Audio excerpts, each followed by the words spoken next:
So good. It's on the rate right now, bro. Oh, bro, I'm so fucking sick and tired. Oh, these fucking YouTubers constantly telling me to go read all this shit, bro. I bet Kaiju 8 ain't even all that. Bro, all these guys just keep telling me it's good because it gets them views. Fuck it, whatever. Let's give it a read. But I will drop it after chapter 1. Over the limit, I do not get it. Niggas still hating, but they need permission. I'm on a mission, playing like Quidditch. What is you playing? You testing my patience. I am just waiting, getting sedated. All of you niggas, you going and baiting, cause they addicted to shit.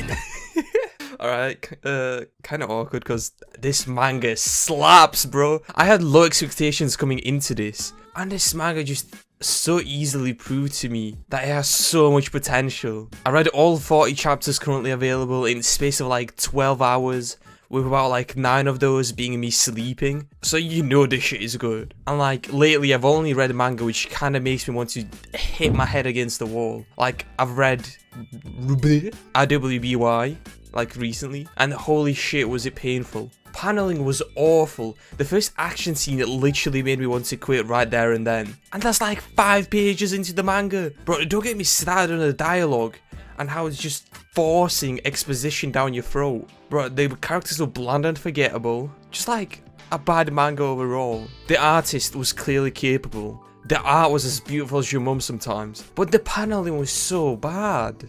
Hey Iris, why are you giving us a review of in a Kaiju 8 video? Because Kaiju 8 delivers hard on all of these aspects. The paneling is what really stood out to me right off the start. It's extremely simple, but it's also so well done. The manga flows with 0 issues. You know how sometimes you read a manga and you have to go back like 3 times just to understand what is going on? That hasn't happened a single time when reading Kaiju 8. Like last time I had such a smooth read, I was reading Dragon Ball Super. You know, where like the master of paneling himself takes part in making the manga. I haven't read any of like Akira Toriyama's like personal work, where it's just him, like, you know, Dragon Ball or, you know, like Dragon Ball Z. But like through Dragon Ball Super, I definitely see why his paneling is praised. Whilst Kaiju 8 doesn't reach the same heights, it gets pretty close. The art itself is also incredible. Some of the action shots really remind me of some great like manga artists, such as Yusuke Murata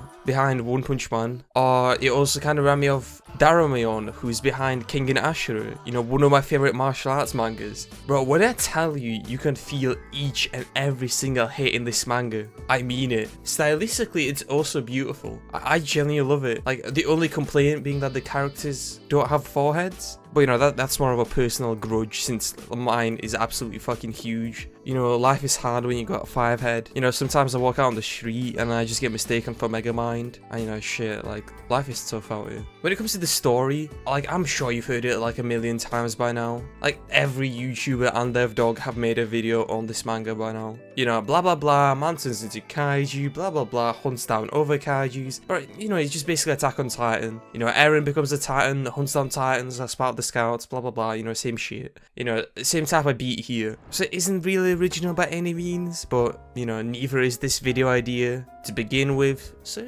I've got nothing to complain about. You know, the characters are great. Not many have, you know, much depth, but for me, they're just alright right now. I don't have any complaints. There isn't anyone I really dislike, and, you know, most of the characters that I enjoy when they're, you know, on the page, on the screen, you know, when they're in the action. You know, personally, my favourite so far is the main character, Kafka Kabiro.